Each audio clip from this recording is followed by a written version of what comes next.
George, get the horns up. We've got too far now. Oh my God. Here's the Grim Reaper. Well, here he comes. The Grim Reaper. What time is it? Fair play, mate. Stop and say it. See you stop and say it each other. Yeah.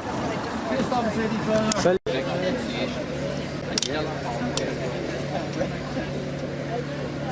Ladies and gentlemen, as you gather round here, it's my pleasure and privilege as the chairman of the Shankill Area Social History Group to say a few thank yous. First of all, I want to say a big thank you to all of you for coming along here this morning. I would like to thank in particular the schools, the people from Edenbrook Primary School and Glenwood Primary School. It's great to have you here, girls and boys. I also want to thank Impact Training for all the work they have done and the support they've given. Particularly, I want to say a big thank you to Belfast City Council and to council workers who have been absolutely tremendous in the build-up to this event. I want to say a big thank you to Carla, who designed and prepared the leaflet. And you're going to get a gift. You're going to get a present of the leaflet. I want to say a big thank you to our entertainers, our stilt walkers and the other entertainers, our musicians. Oh boy, I'm going to need to check on my list. I'm about to forget somebody. I want to thank our guest speakers. Don McBride is going to be giving a talk on Frank McKelvey and William Connor down in the church hall. It's going to be an illustrated talk with PowerPoint illustrations. I want to say a huge thank you to this lady here. Come on here. I know you're shy, but this is Daniela Valmoverdi, and Daniela is the artist who made the ceramic memorial which we're about to unveil. Daniela, you may remember, is also the artist behind the marvellous murals immediately below the Shankill Road Library. I also want to say a huge thank you to Tracy McRoberts, the rector of St Matthew's Parish Church, who's given us invaluable support and has allowed us to use the parish church hall for this time being this morning. And tea and coffee are available down in the church hall if you want to get a warm up. And the speakers are down there. There's also a photographic exhibition down in the church hall. And last and by no means least, I want to say a huge thank you to the members of the Shankill Area Social History Group. A huge thank you to S.A.S.H. This is the biggest event we've ever organised so far, but hopefully from today onwards we really are on the map. We have got a website. You can find out more information about your history here on the Shankill Road. I'm sure I've forgotten somebody along the lines. So if I've forgotten you and you are looking for a thank you, please take it as read. We thank you, we appreciate all you've done to support us, and without any more ado, I'm going to hand over to another member of the Shankill Area Social History Group, the S.A.S.H. I'm going to hand over to Billy Drummond, who really has done a power of work building up to this date. Thank you very much, Billy. I'm not going to keep you too long. Just to put this into context, this began really with an art piece. That art piece was an attempt to try and put some of the history of over 1,500 years of history in this place into an art piece. So admittedly, not everything is referenced in that art piece, but it certainly is a start, and what we want to do is reawaken people's interest in not only the Shankill graveyard, but the Shankill as a whole. The people in this graveyard go from the very poor, the people in the mills who didn't even get a headstone, or in fact, those who died of disease that were thrown into mass graves, through to the rich and the gentry and the pioneers that built this city. But again, the art piece was the beginning of it, and what we wanted to do is build a wee bit of a programme around this to actually make it more interactive. So I appreciate that you came along. What there is today is there's going to be a tour. We didn't know how many was going to turn up, so we asked you to work with us. There's going to be a tour which will last approximately half an hour. Bobby Foster, who is our local historian, will guide that tour. There may be actually a second tour if people want to do that. It'll last about half an hour. there are other things going on here, folks. You'll see Daniela, who's going to show off our art piece and paint imagery. There's also a caricaturist. For those that's a big word. Basically draws a wee cartoon of you. He's over there somewhere. It's free. Go over. There's burgers. If they're ready and you feel safe to eat them, please take one. And we're going to ask you then to move down then into the parochial hall in about half an hour's time, where there's a photographic exhibition. These photographs have been painstakingly recorded by members of the group. They're personal photographs of people from this community. They're not ones pulled off the internet. These are local collections. And I want to thank the archive group in particular, because this project also brought on an archive project in which Jacqueline has researched and put together over 10,000 records, from consensus figures, the wills, the testimonies, the newspaper articles of this graveyard. There is unfortunately no records of this graveyard, but we as a Shankill Area Social History Group have at least started to collate some of those records, and we're hoping to make those accessible to our website, which is www.shankillhistory.com. There's a wee flyer here that was also produced. Again, it's only some of them. We can't tell. There's over 1 million people believed to be buried over the years in this site. So obviously we can't get them all. But this is a start. Thank you very much for coming along. We're going to ask the Albert now, the local Shankill Court, to come along with a wee poem, and then we're going to go over on Unveiling. Well, I'm pleased to see so many here today. And it's cold. It was that cold the other night. I hung my stocking up because I thought it was Christmas. And I'd like to read you this big poem, The Old Shankill Graveyard. In the garden of S.A.S.H Shankill, I was amazed at once to have seen. The paths were so neat and tidy, and the grass so short and green. No sign of leather or beer tent. People just sat in their seats, enjoying the sun at their leisure, away from the boisterous streets. Such a feeling of great contentment made me want to stir. When I looked round at the headstones, I felt there was someone there. There was a feeling of silence as I looked at the names of the past: mill workers, merchants and builders, the rich and the poor ground past. As I took in this aura of history, like a page, like a book of page after page, I saw it. Sorry. Go ahead, Albert. Keep it going, Albert. Go, keep it going, mate. Go on, Albert. I saw a stone and as a Royal Air Force man killed at 14 years of age. Memorials of famous people, names we have often heard: the Nelson family from Sugarfield, the telegraph surgeon William Byrd.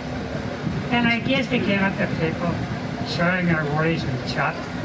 But I think as often as I do, that this will be their lot.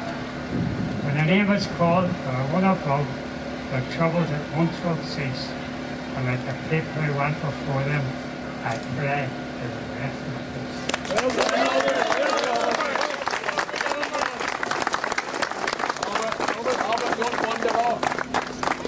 Albert, don't wander off, because we are very proud in the Shankill Area Social History to have Albert Hazlitt, our own poet laureate, as our honorary president of the S.A.S.H group, and it's great to have you here, Albert. And just before Albert goes over to officially unveil this new mural by Daniela Palmaverde, assisted by S.A.S.H, I want to say in advance a big thank you to Jackie MacArthur, a local musician who's going to be playing for us shortly. But now it's over to you, Albert, to officially unveil the mural. Before I do this, I'm very, very pleased to be here to have the honour to do this. I think there's better people here for it, but depicting me. I must only name it a spell or something. But anyhow, thank you very, very much for all who came today.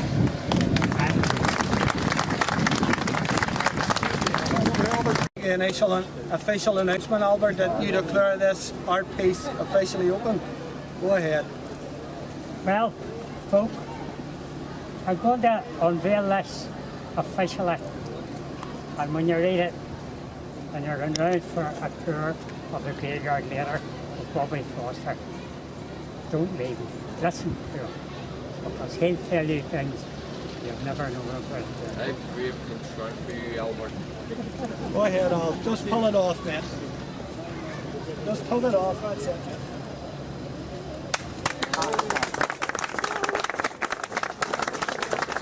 Now, ladies and gentlemen, I'm a keepy for curtains. With that hand and back, Albert, so don't. Folks, thank you very much. Now what we're going to do is please get a burger, go and get your caricature taken. There's a wee leaflet here, the members of the area group will hand them out. It gives you a wee bit of insight into the art piece. And Bobby Foster is going to start the first tour over here, folks. If you don't get on the first one, they'll be running every half hour. So please feel free to mingle. The schools, if the schools could sort of designate themselves into a group, we'll sort something out for you in about 5 minutes. Thank you. Okay, what about the curtain?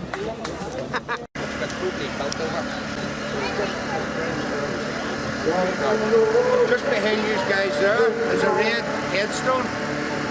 That's one of the oldest graves, 1689. I remember that's the year the siege of Dara. A headstone, 1689. One of the oldest. The oldest is up on the left-hand side. It's 1688. It was 2 years before the Battle of Boyne and the champion jockey came through here. This graveyard in the vicinity had a young man called Corporal Smith from Captain Cook's troop who came over with William of Orange's army on their way to fight at the Battle of the Boyne. And the very Reverend Dean of Ross had on his journal, and Roland Davies had in his journal, today the 14th of June, we had encased to bury Corporal Smith from Captain Cook's troop, of which we did at a place called Shankill, 1/2 mile from Belfast. So he's in here somewhere, but it just shows you as we go around here now, the emphasis not only on ordinary people, the pioneers of Belfast, this huge military connection to this graveyard, going right through history. Victoria sits in the middle of it, and it's all but right that Victoria sits there, because a lot of the people who built her empire are here. They're soldiers that wore the famous red coat and various shapes and sizes, and they're here. And even all up to the ones that wore the famous parka in the First World War are scattered about this graveyard. There are 7 Commonwealth war graves. There's a huge number of memorials to people who fought in the First World War that don't necessarily have a headstone, but are remembered on some of the headstones as we go around. So we're not going to walk up to that corner and we'll have another chat up there.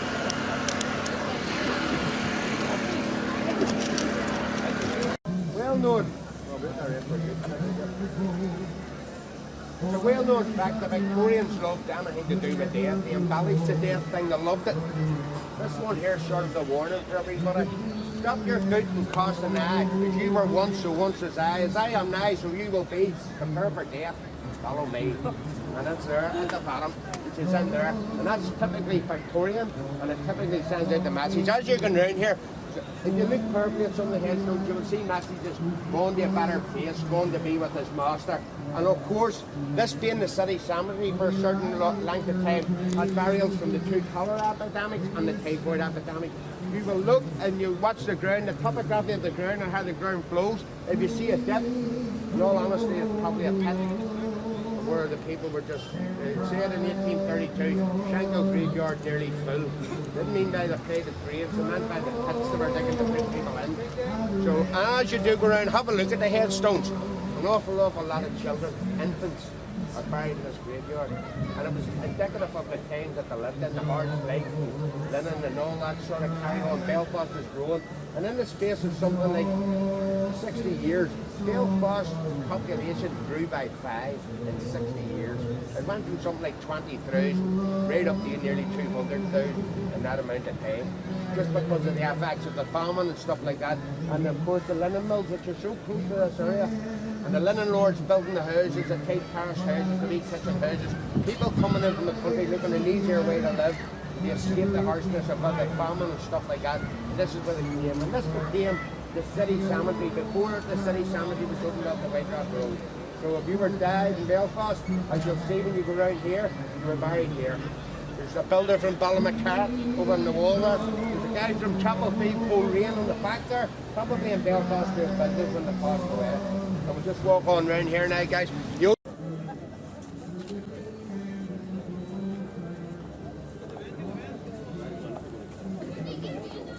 One of the first Commonwealth War graves you see on the way through is that the Walter Ambrose Sterling. It has been changed recently. The original age on it was 14, which we still believe to be the factual age of Ambrose. And Ambrose was a pretty big boy for his age. He tried to enlist in the First World War in Clifton Street and practically got away with it, except someone had told his mother, and his mother went straight over and spoke to the recruiting sergeant and said, look, he's not the age, you know. So the Quaist didn't let him out. But Ambrose, being the sort of fella he was, had a wee paper round or a message boy, and he saved his pennies up. And Ireland was all won in those days.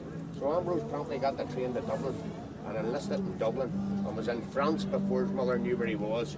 And you can see a lot of the graves here, particularly the Commonwealth War graves, that the date is October 18, so it was a month before the armistice was signed. When we talk in terms of First World War, we tend to go 1418.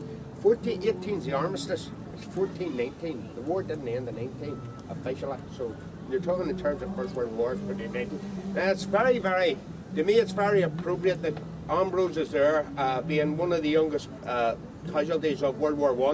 And then the Shankill Psalm Association have their piece here. Fantastic piece that it complements this graveyard beyond words. And the way they've got it laid out, how they're looking after it, means a whole lot.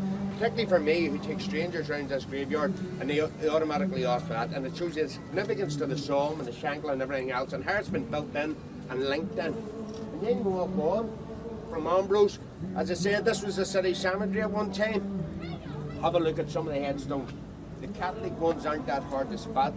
You usually see them with an S.A.H on it, which is in his service. Okay? Now, whether that's a fella in Rome or the big lad up above, I don't know, but that's what it says. Don't worry, I'm not going to ask you to claim up here. There's a headstone in here that only those are the fittest ones. The original spelling of Shankill is on that headstone, which is S.H.A.K.H.I.L.L. So there's 3 hills to the Shankill: Peter's Hill, Bars Hill, Shankill. And Bars Hill would be that wee raise of ground at Iceland, you know, where the road sweeps up, that's Bars Hill. This is the remains of the watch house. Israel Milligan and William Sayers paid for this here in the days of Burke and Hare. At Burke and Hare, what happened was when you were buried, Burke and Hare would have stole you for medical science. So they built this to watch over, and what you did was give your man half a crown, and this boy would have sat in here. You were planted, and he would have watched your grave for about 3 days. After that, you were no use to medical science, you were decomposing. But it actually wasn't about medical science, it was more about stuff like this. It was on your fingers and stuff like that. And that's where they were going. And my tutors now give me this sharp-eyed. Mr. Hazlitt's just in the background there watching me like a hawk, so he is. But this was the watch house, and Israel Milligan had also our claim to fame. He's buried in here. He opened the first Peter's Hill baths, where you got a bath and a glass of hot wine for a couple of bob. So that's Israel Milligan, that's the story of the watch house. When St Matthew's Church really couldn't afford to look after the graveyard anymore, so it was handed over to Belfast Corporation in those days. Belfast Corporation brought in a load of guys who literally went through this graveyard like a swarm of locusts. We done a dig. Where's Albert? Albert! Albert, come on up here. I'm not taking all the flack.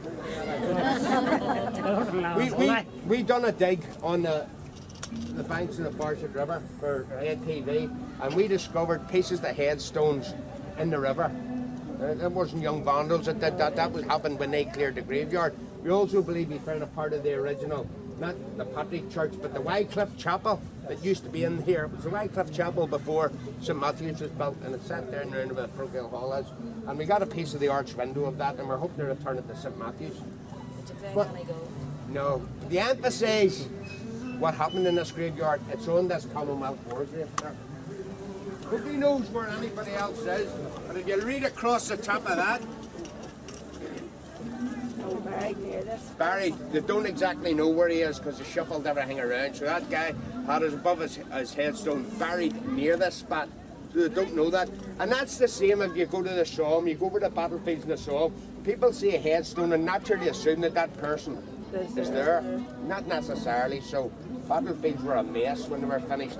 So they're more or less all memorials. The headstones are memorials. There are a few under them, and I think the British buried them by 3 by 3 by 3, which is 9, and the French buried them 5 by 5 by 5, which is 15. And it's great to see, and they pardon the pun, but it breathed new life into the graveyard, if you know what I mean. I'll let you get in here, but I'll stand here and show you. Right. For those people who have an interest in conflict resolution or whatever you want to call it, that obelisk down there, we're not going to go down, but that obelisk down there is an obelisk to the memory of John Murdoch, who was shot dead in sectarian riots in 1864 in the Pound district just at Divis Street. And the people who did the dastardly deed were brought to court in St Patrick's Day 1865 and were let go with no charges, and I can't read anywhere whether there was any collusion or not, so I don't know. Precisely just in the spot behind him, if you look at the grey slate just under the trees, that's the only orange headstone in the graveyard. And the two boys are both worshipful master and deputy master. One of them was Royal Artillery. We're in the Duke of Schomberg Lodge, or Duke of Schomberg, whatever we are pronouncing. But it has all the emblems on, the 2 orange lilies, the 5-pointed Solomon star, Jacob's ladder, all those things attributed to the orange is on that headstone. And that's why Marty's there to reflect being the orange man's grave. Sure. Oh, I don't know.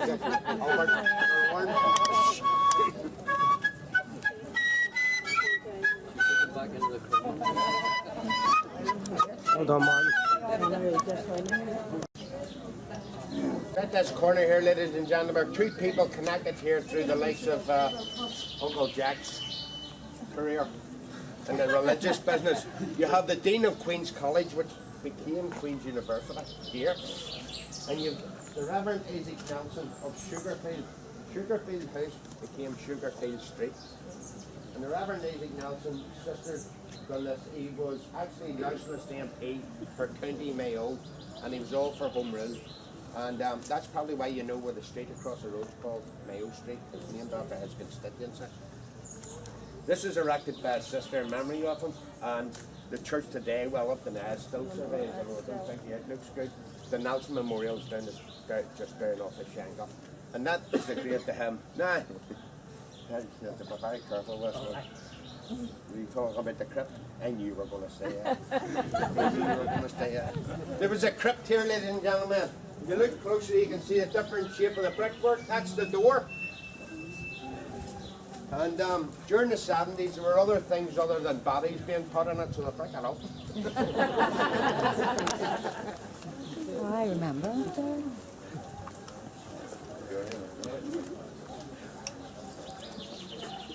James Torbett, Chapelfield, Coleraine, over there, Ballyhalbert, all here. Happen to be a city cemetery. This one, Albert and I's having a good strong look at. We believe this guy is connected to an old boy who was a Confederate general going by the name of Stonewall. So that's the one that we're going to have a look at. That'll be our next one to have a look at. Stonewall Jackson originally came from in and around Lurgan, so it ties in nicely from what we've found up so far, but no concrete evidence as of yet.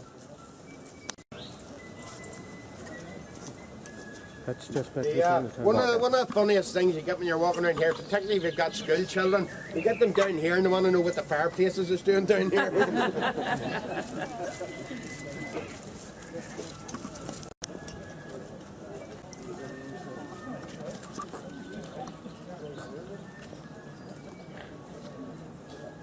Now this is about as close as you can get your feet wet to the Farset River. The Farset River is just on the other side of that wall. That would be the West Bank, just the other side. That flat there is the Bird family of Belfast Telegraph fame. Now I don't know whether there was a domestic going on or what was happening, but the 2 main men, Robert and that, are in the city cemetery, whilst the entire rest of the family are there. And that's where they are. And that's the Bird family there. far side there. We're going to walk along here, and this is where you start getting in, really deep in. You leave the First World War behind, and you start looking at how Victoria built their empire. You'll see the people who went to India. You'll also see one of the guys that took part in the minor skirmish called Balaclava. You would know it as the Charge Alley. Baba, you know help them for. They have the bus driving up there for. By the way, ladies and gentlemen, just in case you think this is a special for the Shankill people, believe it or believe it not, just under those bushes over there, somebody slipped in and left a egg about it. There's somebody there, so they're sitting there, you know. I know.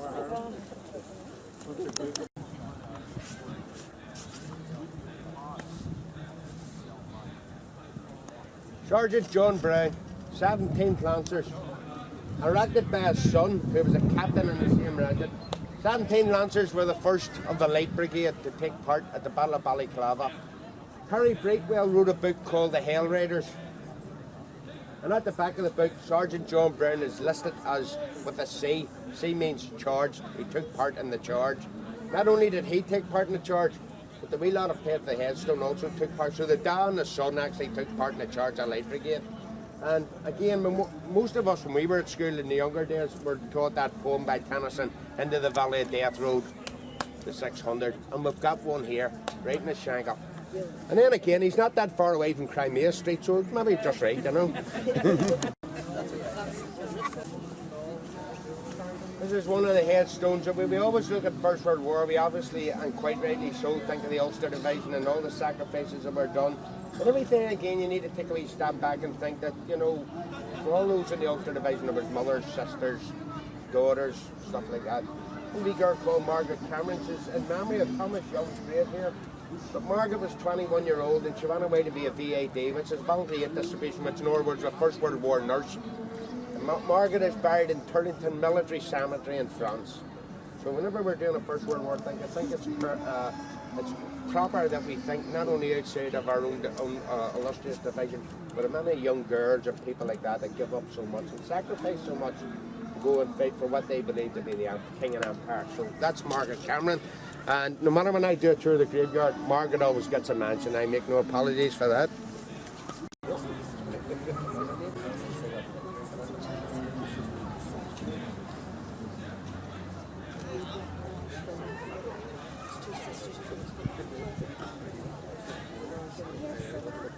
Right guys, like I said before, Queen Victoria is there, the centre of the thing. The people who put her empire together are scattered about here. That's Lieutenant Colonel Werner of the London Irish. He gave us me and Albert a bit of concern because he was down as HEIC,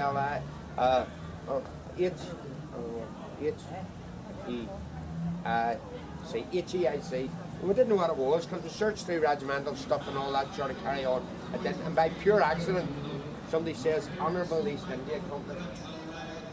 And the Honourable East India Company, just to put a grand look at it instead of sort of doing particulars, was the British Army in disguise when they went in to subdue India. And the minute they got India subdued, they had pushed back. So Lieutenant Robert Werner was the man who took into India. You have a Royal Naval Surgeon over here. You also have that white one down there, which is a Commissary General, buried in the graveyard here from London. We're probably standing now in the most historical part of this graveyard. This is probably where St Patrick or a man has ilt. They only have it in legend, and after all, the Irish go through legends. We have to watch Shankill. They take it to another level. So this is probably the most historical part of the graveyard itself, and this little bit here. And Fraser of Ballygamartin, believe it or not, the Fraser family still lives up there. It's a Celtic Lane Kern Road. And that family, not in the same house obviously, but that family had been in that area for nearly 300 years. And there it is, William Fraser of Ballygamartin. The Reverend Drew is that little panel over there. And I don't know where any of you remember coming into the Royal Hospital on the Governor Road. The church basically was the Drew Memorial. And that's the Reverend Drew there. He was a sort of a stalwart orange Protestant unionist loyalist. He had a buck type in the shade. But he was one of the people who pushed and forwarded education for young Protestant kids. That's true. Fraser, and again your commissary generals and your naval surgeons are here. And again, just to emphasise, you are stunning, as Tony Blair said in the food chapter. You're here, alright? Where's my head up here? The grave then there, that first one with the weeds are growing on top of it, has the IHS on it. And it's carefully coated into it. And I'll show you where it is.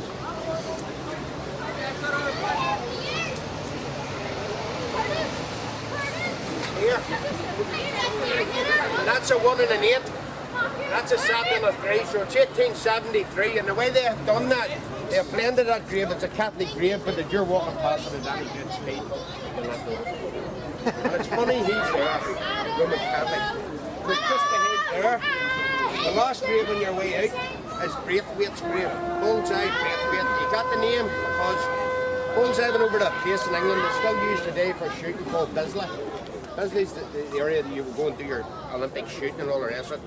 Bullseye Braithwaite went over to Bisley that many times, scored that many bullseyes, they failed to put competitors up against him. Nobody would come up against Bullseye Braithwaite. Shankill old man, and any money he won from those things, he donated to charities on the Shankill. Ladies and gentlemen, that's the abridged tour of the graveyard. I hope you enjoyed it.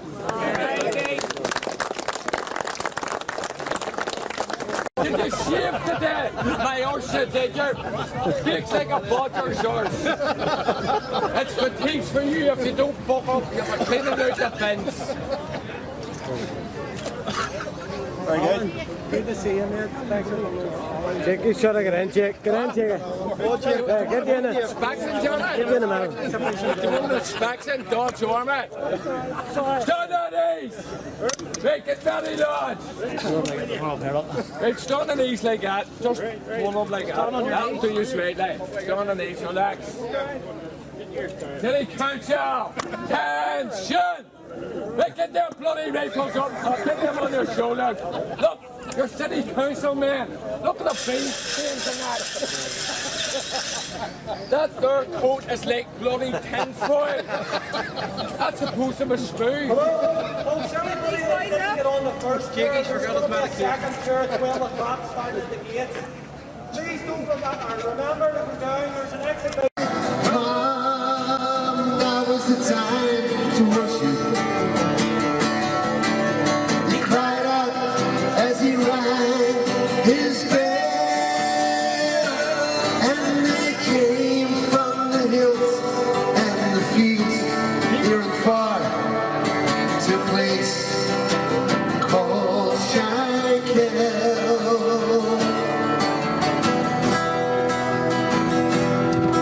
And they came down from Black Mountain, they came from Divis too. They traveled along the Farset to the Shankill to worship you. As a holy man cried, come, now is the time to worship. He cried out as he rang his bell, and they came from the hills and the fields, near and far, to a place called Shankill. To a place called Shankill. And it's still called Shankill. Years ago, but that's where it came from. Shouldn't have had the cops going in, you know.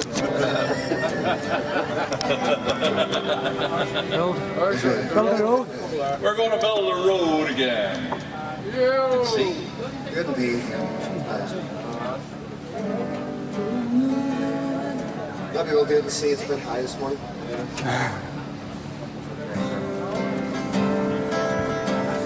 We're going to build this Shankill Road again. Build it up from the foundation up again.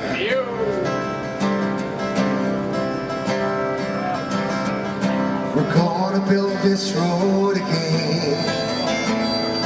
Like a phoenix, we will rise up from the flames. And as we spread our wings to fly, we're going to rise. And we'll hold our heads up high.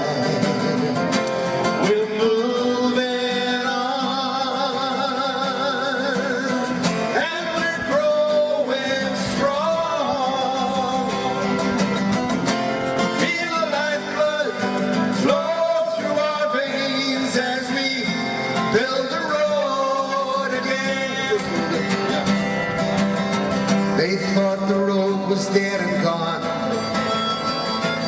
And they tried to sell us for a song. But we shook off their lies and chains, and we rose to build the road again. We're moving on, and we're growing strong. Feel like blood flow through our veins as we build the road again. Dreams can come true with just a few, and it starts, yes, it starts with me and you.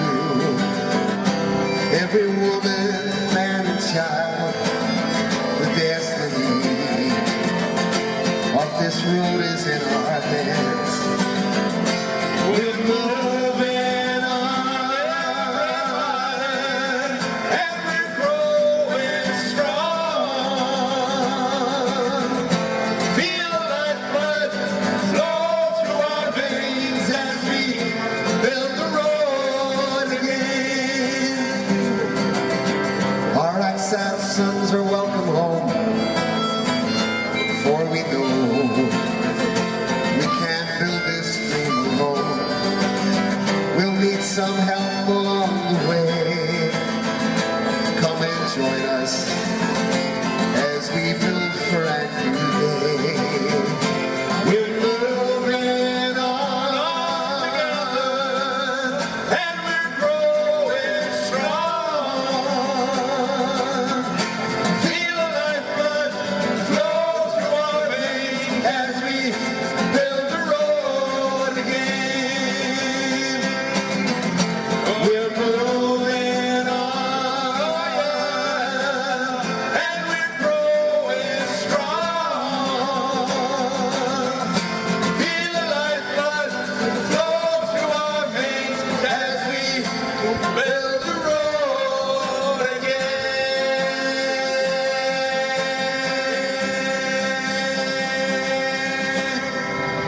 Whoa, yeah, knock 'em dead. What was that, That Drew? was the main backstairs down on the playground. See where you can see it, like? That was a door there. Many years did you go to school? I went here in 1957, 58 and 59. Went over to Glenwood for a year. Come back and finished my P7 class down below in 1961. Why did you do 3 years and then go to Glenwood? Because there wasn't enough room. There was 3 classes up here in the main room up and 2 classrooms down the stairs. Underground the classes were.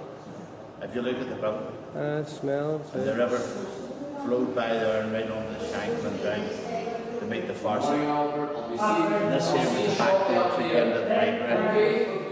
There was 3 classrooms here, partitioned off by wooden partitions. And that's where I got to school when they were renovating it. 1958 or 59. And the wall went over, the graveyard wall, and I was instructed to get over to get it. The ball had went inside the skull. The corporation were digging it up and renovating the whole graveyard, clearing the weeds and the brambles. There you got it. Memory. Yeah. Got hammered in here. Got the duster through that man. No blackboards. They were on wheels. Pushed them about. Then when you wrote down, they turned them round and had it on the other side.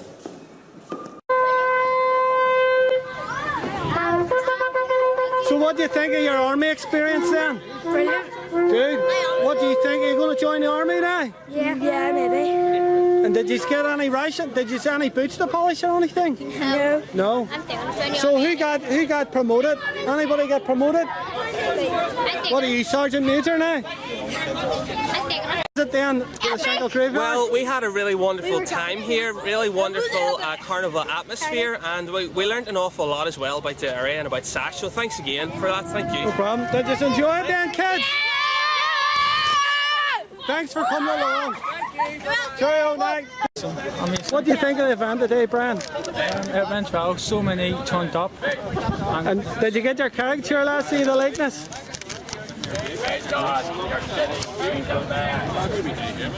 Not bad, not bad. Very good. Well, Brian, thanks for coming. Gary, have you felt the festivities that went this morning? Outstanding, outstanding, Billy. Lovely turnout, excellent turnout. I've seen a few Canadians as well with their bags, so good to see. And thankfully the rain has stayed off thus far. I think Bobby's just about to start a second tour. Or sorry, 12 o'clock, isn't it? Yep. Right, so hopefully the rain will stay off for tour 2 because the place is haven. Outstanding day, it really is. Good, thank you.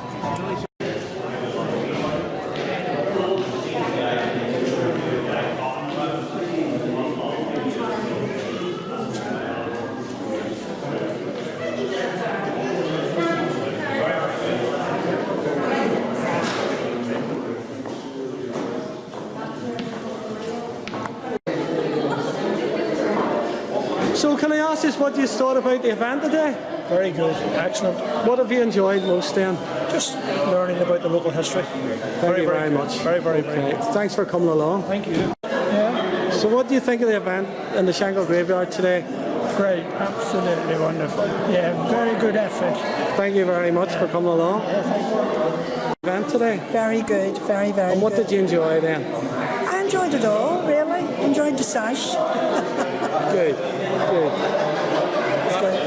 And sir, what have you thought about the festivities today? Pretty good. The burgers were good. I really enjoyed the burgers, but no. You're lucky I haven't got one yet. But such a good turnout. It's been very, very encouraging. And I've got a new member who went to school with me, left school at 15, and I've met him today for the first time since then. And I'm 71 next Tuesday. So brilliant. So, Sergeant Major, what have you thought of the event today? I thought spectacular. The diverse different things, the themes, still walkers, people in period costume in their First World War. The tour with Bobby was very, very good. Interacting with the school, Edenbrook and Glenwood School. I actually enlisted some of the young boys from Edenderry School, put them in ranks of 2, learned them how to march, the discipline and all. So I can see the potential that some of them young lads in the future will join the British Army. No doubt. Thank you, sir. Thank you. Interview then. So we're asking people what they thought of the festivities today. Absolutely brilliant, fantastic day. Okay, what particular, anything in particular you enjoyed, John? I enjoyed it all really. The tour around the graveyard itself was absolutely fantastic. The fella with the owl, the falcon and the hawk, absolutely fantastic. Seeing all the kids enjoying themselves. All this here, the memorabilia from the Second World War, absolutely fantastic. I know you're into your photos yourself. There's some cracking photos on display as well, John. Have you seen any relatives yet? No relatives yet, but I have plenty of photos. I should have donated some, but no problem, mate. I didn't know, maybe in the future for the next one. Thank you, John. Thank you.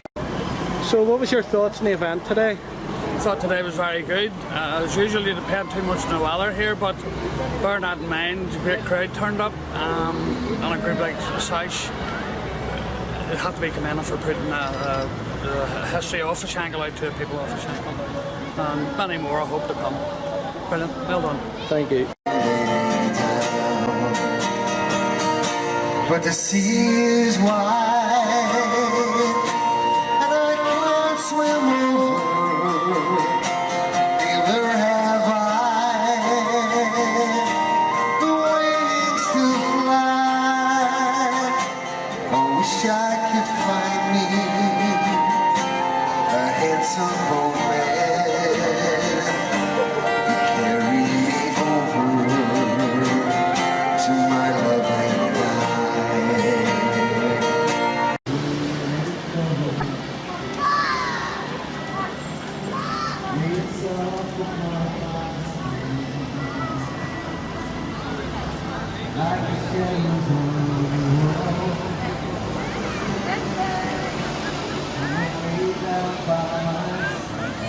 Of the Ulster man, which I've mentioned that obviously I'm extremely proud of it, and then he said on this day, the 1st of July 1916, I am not an Ulster man, but I'd rather be an Ulster man than anything else in the world. And that was coming from an Englishman, Captain Wilfred Spender. So just to make you aware of that. So how have you found the event today? I think it was brilliant. We got a really large crowd out. You have a lot of people actually interested in their history and the history in the Shankill in general. Clearly we've got a great story to tell here in the Shankill graveyard, and that is being told. And this is what it's all about. It's about educating people of the Shankill and further afield about their history. We've got a proud history and something we should know more about. Girls, They really do. so have you enjoyed the festivities today? It was brilliant. It was great. Did you learn anything about the Shankill? Very good. And thanks for coming along. Did you get a burger? No, don't like that. Ah, that's alright then. Seriously. So how did you enjoy the event today, Jacqueline? Very good. Okay, what in particular did you like? Everything. Going around the graves, the history, everything. It was brilliant. Okay. Would you like to finish with a little song or lament or anything? No, thank you. What do you call it, Albert? The fighting game has always been sport for a bit of crack. Boxers and the punchers, they put me on their back. We've talked all the old ones, so Lewis and Maxie Bear. Of all the boxers talked about, Shankill had it sure. Joe and Tommy Armour were right about the neck. Tommy had one left on as opponents they were shot. Jack, Dave and Harry Fisher came from the pod. You heard of Johnny Truesdale, one of our best we ever had. Jack had Muscle, the Hamiltons, topped by Salmon Jim, Jack McKenzie from the Banjo, Rollo Man, Cisco and Charlie Crossgrove, two brothers from the Hammer, and up the road from Conway Street, young Davy Warnock Larmer. Rick Matlock had a fairly day. Charlie Brown a good left on. Now Johnny McQuaid lost a bit. What about Nipper Down? I saw Nipper the other day. The step was still a spring. He still goes round the dances the way he danced around the ring. Billy Barnes and Jackie Briers and also Benny Vaughan. Hall Gibson, Dave Larmer, Buttons Irvin and Brother John. And how about the Michaels, Charlie, Billy, Ted and Joe? These boys from Mountjoy Street could always have a go. There once was dozens on the road, and right never tire. Stormy, Jack Ward, Jack Stratton, Joe Hindman, Bill and Alec McIntyre. Sam Edgar, David Nelson, another useful pair. Albert Johnson from the Hammer, he fought at Leonard. Billy and Whippet Whiteside, Freddie and Jimmy Orr, John and Jim Griffin could cause it to a stir. Shankill must have dozens who graced the boxing ring. Another pair of brothers, John and Bobby King. Well, I didn't forget the Warnicks. I kept them they lost. They were the famous brothers known all around Belfast. Billy, Johnny, Freddie, named the all recall. But what about wee Jimmy, the uncrowned king of all? If I delved into the history books, I'm really not a sage. I mention everyone who boxed. I'd need another page.